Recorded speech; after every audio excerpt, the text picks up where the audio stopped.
chosen one.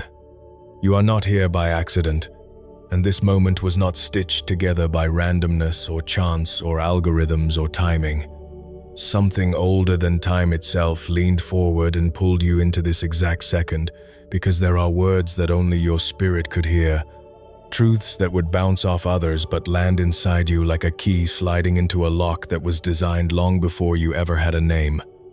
This is not motivation, and this is not comfort. This is recognition. Heaven is recognizing you, and whether you are fully aware of it yet or not, something in you already knows this is real. Not because it sounds good, but because it feels familiar, as if a forgotten memory just stirred awake. There is a reason your life has never followed the easy script, a reason why even when you tried to fit in, something inside you resisted, a reason why comfort has always felt temporary and normal has always felt foreign. You were never designed to blend into systems that were built to function without God. You were designed as an interruption, a disruption, a living contradiction to darkness. And the truth is, what's inside you did not originate in this world. It was not learned. It was not passed down. It was not absorbed through experience alone. It was planted, deliberately, strategically, personally, before the foundations of the earth were laid, before light separated itself from darkness, before time learned how to move forward. God already saw you fully formed in purpose, not just your face, not just your personality, but your assignment, your resilience, your capacity to carry weight that would crush others. You were not added as an afterthought. You were engineered. And when heaven designed you, it did not follow mass production. You were handcrafted, custom-built, and what God placed within you is so specific that hell has never been able to fully decode it. That is why the resistance has been strange, why the pressure has been disproportionate, why the attacks came early and often, why confusion tried to set in before clarity ever arrived. The enemy does not fight potential he cannot see. He only fights destiny he recognizes. And long before you ever understood what you carried, darkness did. It sensed the frequency of what you were meant to release, and it tried to bury you before you could ever bloom. But you are still here, and that alone tells a story. You see, God has always hidden his greatest weapons in unassuming forms. He wraps power in humility. He conceals authority in obedience. He disguises destiny as ordinariness so that pride cannot corrupt it and the enemy cannot steal it prematurely. What looks small to the world often carries the greatest weight in the spirit, and what is ignored by crowds is often what shifts history when God breathes on it. Think about how often God bypassed what looked impressive. He didn't choose the tallest, the loudest, the most trained, or the most celebrated. He chose the overlooked, the underestimated, the ones who were already familiar with pressure, because pressure reveals capacity. And you, whether you realize it or not, have been trained by pressure. Your life has been a classroom. Your pain has been instruction. Your delays have been preparation. Every season that felt like stagnation was actually alignment. Every closed door was protection. Every time you felt stripped, God was removing what would interfere with the weapon he placed inside you. Because what you carry is not meant to impress people. It is meant to confront darkness. That is why applause has never satisfied you. That is why surface-level success leaves you restless. That is why your spirit aches for something deeper, truer, heavier. You were not built for shallow waters. You were designed to move in depth, and depth requires pressure. What you carry may not look like much to others. It may feel simple, subtle, almost too ordinary to be powerful. But heaven does not measure power the way the world does. Heaven measures surrender, availability, alignment. When something simple is fully surrendered, it becomes unstoppable, and that is where your strength lives. And that design is intentional. Your voice carries authority, even when you whisper. Your presence shifts rooms without effort. Your discernment sees what others miss. Your compassion disarms what anger cannot. Your endurance outlasts what intimidation tries to stop. These are not personality traits. These are spiritual weapons. And the reason the battle has followed you is because you were never meant to live unopposed. Light always invites resistance. Truth always disrupts lies. And when you entered this world, you didn't just enter a life. You entered a war zone. Not a war of flesh and blood, but a war of influence, territory, and destiny. A war for minds, for generations, for futures. And God did not send you into that war unarmed. From the moment you took your first breath, you were already equipped. Even if you didn't know how to use what you carried yet, it was already there, waiting, dormant, but alive. And every attempt of the enemy to confuse you, distract you, exhaust you, or isolate you was aimed at one thing: delaying your discovery of what God placed inside you.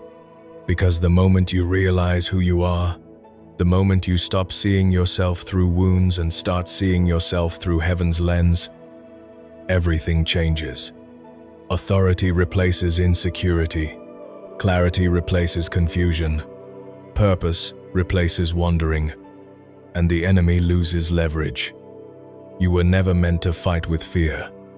You were meant to fight with identity. And identity does not come from circumstances. It comes from origin. Your origin is not Earth. Your assignment is. That is why you feel like a visitor sometimes. Why you observe more than you participate. Why you sense shifts before they happen.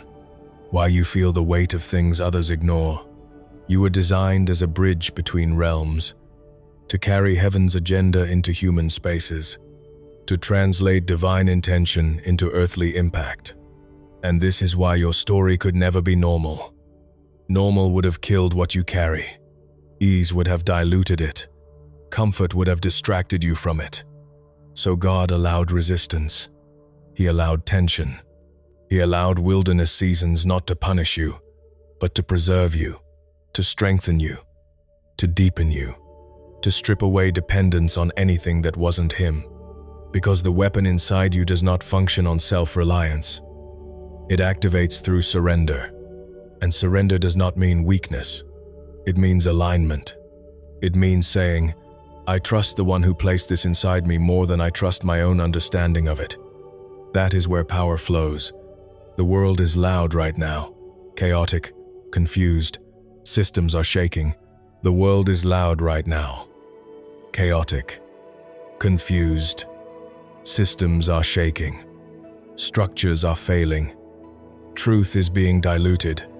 And people are searching, not always consciously, but desperately, for something real, something grounded, something eternal. And this is where you come in. You were not born for comfort.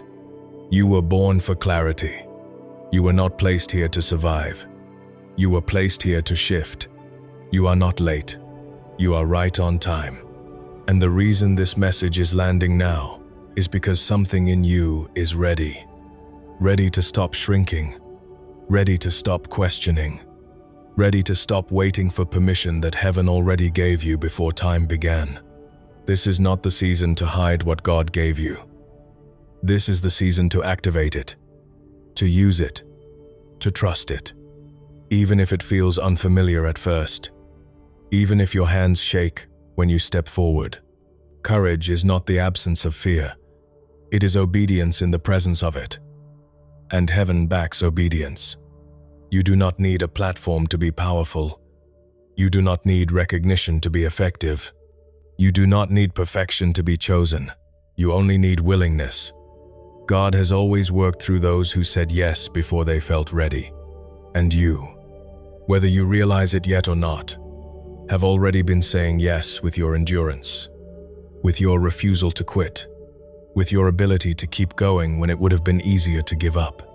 Your survival itself has been a declaration. You are still here because your assignment is still active, and what you carry is still needed. This is only the beginning. Something begins to happen the moment a chosen one stops asking, "Why me?" and starts asking, "What now?" Because heaven never reveals identity without also releasing responsibility. The reason this truth has been unfolding layer by layer inside you is because revelation is weighty, and weight requires strength. God never drops the full magnitude of calling on a soul that hasn't been fortified to carry it. That's why your understanding has come in waves. Why certain truths only made sense after seasons of pressure. Why clarity followed crushing. You weren't being delayed. You were being strengthened. There is a misconception that once you are chosen, life becomes easier. But in reality, once you are chosen, life becomes clearer, and clarity invites confrontation. Darkness does not fear ignorance. It fears awareness. And the moment you became even partially aware that your life carried meaning beyond survival, resistance intensified. Not because you were failing, but because you were awakening. The enemy's greatest strategy is not destruction, it is distraction. If he can keep you busy questioning yourself, comparing your journey, replaying wounds, or chasing validation, he doesn't need to stop you outright. He just needs to keep you unfocused.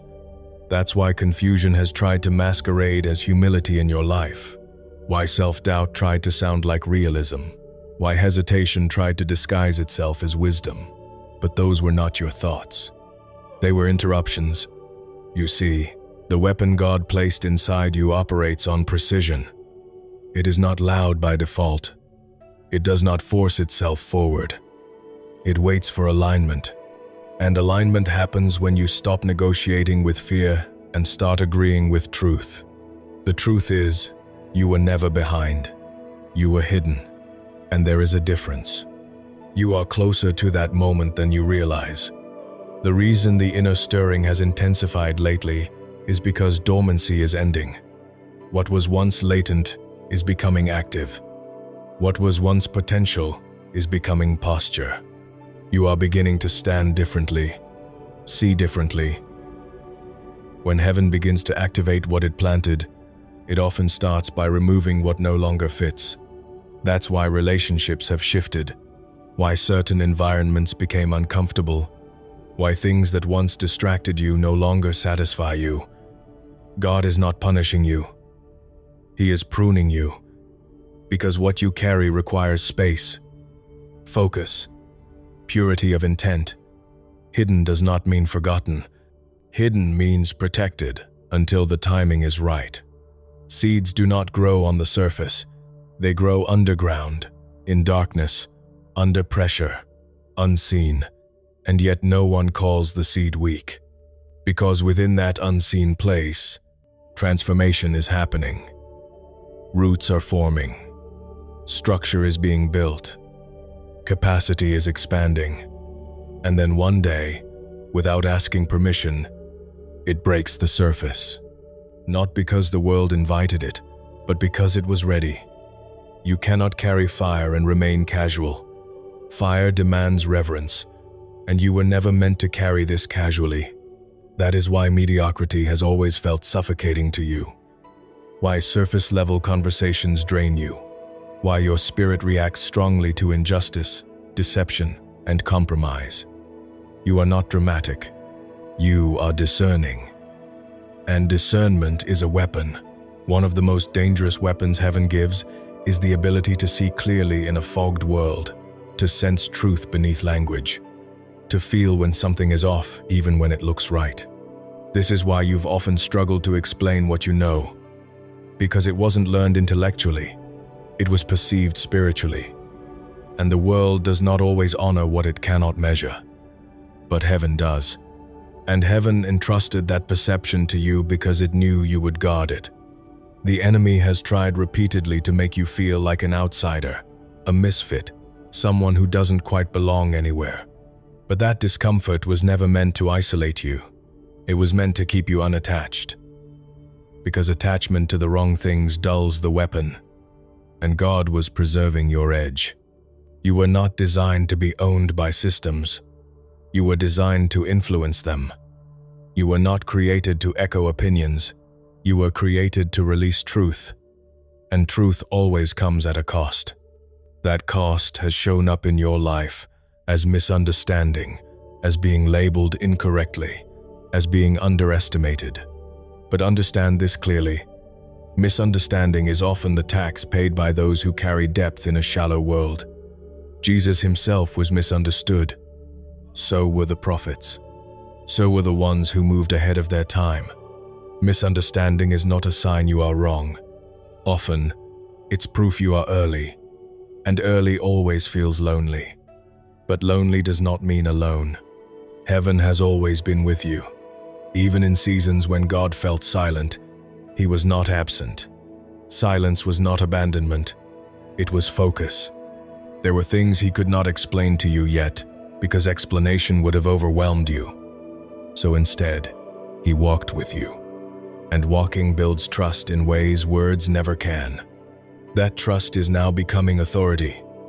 Authority does not come from knowledge alone. It comes from intimacy, from having walked through valleys and discovering that God does not leave, from having stood in fire and realizing you are not consumed, from having faced loss and still choosing to believe. That is where spiritual authority is forged, and you carry that authority now, not because you earned it, but because you endured. This is why your prayers are shifting, why they feel heavier, why you can no longer pray small, shallow prayers. Your spirit is maturing, and with maturity comes responsibility. God is beginning to trust you with weightier things: intercession, discernment, influence, impact. But understand this: authority does not always announce itself. Often, it whispers. It shows up as peace in chaos, as calm in crisis, as clarity when others panic. And people will begin to feel it before they understand it. That may already be happening. You may notice people opening up to you unexpectedly, trusting you with things they don't tell others, feeling drawn to your presence without knowing why. That is not coincidence. That is the weapon at work, the ministry of presence, the quiet strength that disarms defenses and creates space for healing. Not every weapon looks like confrontation. Some weapons look like consistency. Some look like listening. Some look like staying when others leave.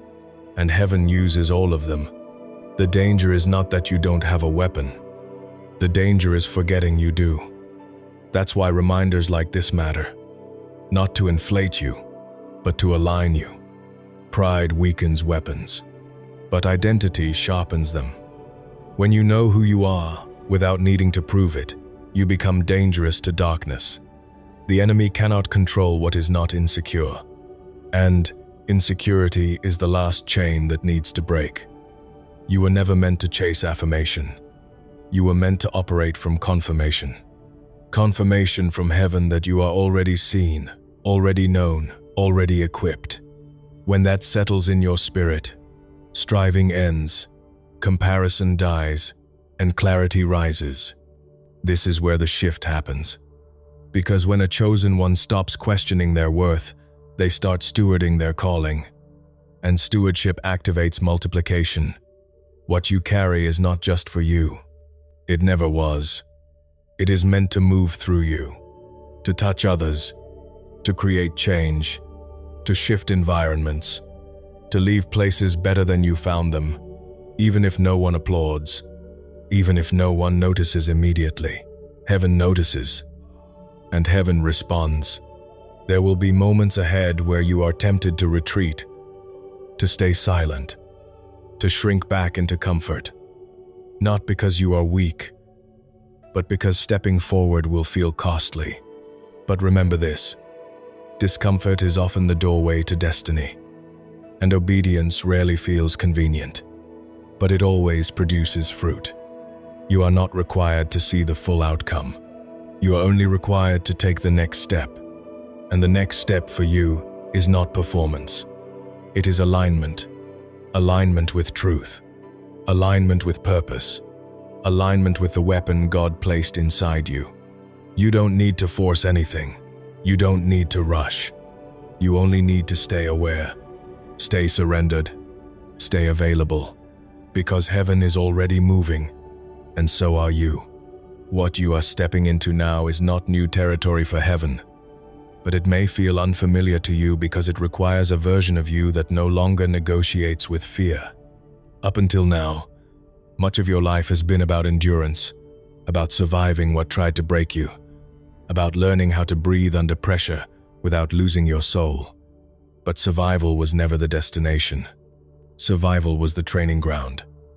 And there comes a moment when God stops teaching you how to endure storms and starts teaching you how to command your position within them.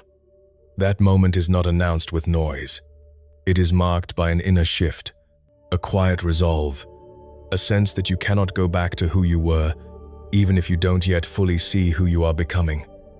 This is where many chosen ones hesitate, not because they don't believe in God, but because they underestimate what God believes about them. They still see themselves through the lens of their history, their mistakes, their wounds, their limitations, instead of through the lens of divine intention.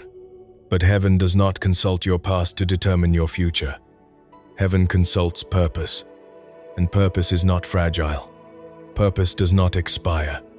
Purpose does not withdraw because of delay. It waits. What you have been sensing lately is not pressure to perform. It is pressure to align. There is a difference. Performance drains. Alignment empowers. Performance asks, "Am I enough?"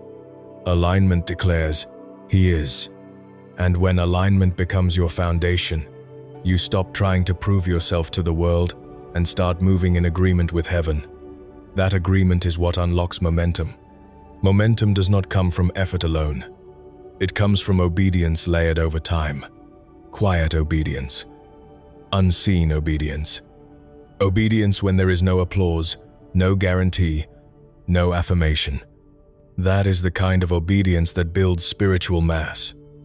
And you have been building it, even when you didn't realize it. Every time you chose integrity over convenience. Every time you stayed soft when bitterness would have been easier. Every time you didn't retaliate, didn't quit, didn't numb yourself, didn't abandon your values. Those moments were not small. They were deposits. Heaven keeps records the world never sees. And now, those deposits are beginning to mature. You may have noticed that what once intimidated you no longer has the same hold. That things that used to trigger deep reactions now feel quieter. That chaos around you does not automatically become chaos within you. That is not emotional detachment. That is authority forming. Authority over your inner world always precedes authority in the outer one. This is important, because the next phase of your calling will require you to stand steady while others shake, to remain clear while others panic, to carry peace into spaces that thrive on fear. You cannot borrow that kind of steadiness. It must be grown, and it has been growing in you. The enemy knows this. That is why the attacks have subtly shifted. Earlier, they were loud, obvious, overwhelming. Now, they are quieter, more psychological, more internal. Doubt disguised as logic, fatigue disguised as wisdom, delay disguised as prudence. These are not random thoughts. They are strategic attempts to slow what cannot be stopped. Because once a chosen one becomes internally anchored, external opposition loses its power. This is why the enemy wants you tired. Not physically alone, but spiritually weary. Because a weary soul questions what a rested soul trusts. But rest for you does not come from disengaging from purpose. It comes from trusting the source of it. When you stop trying to carry what God never asked you to carry alone, strength returns. You are not meant to manufacture outcomes. You are meant to steward obedience. And stewardship looks very ordinary from the outside. It looks like consistency when no one is watching, faithfulness in routine, excellence in small things, listening more than speaking, moving when prompted, even if it feels inconvenient. Declining opportunities that look good but feel wrong. Saying yes to assignments that feel heavy but true.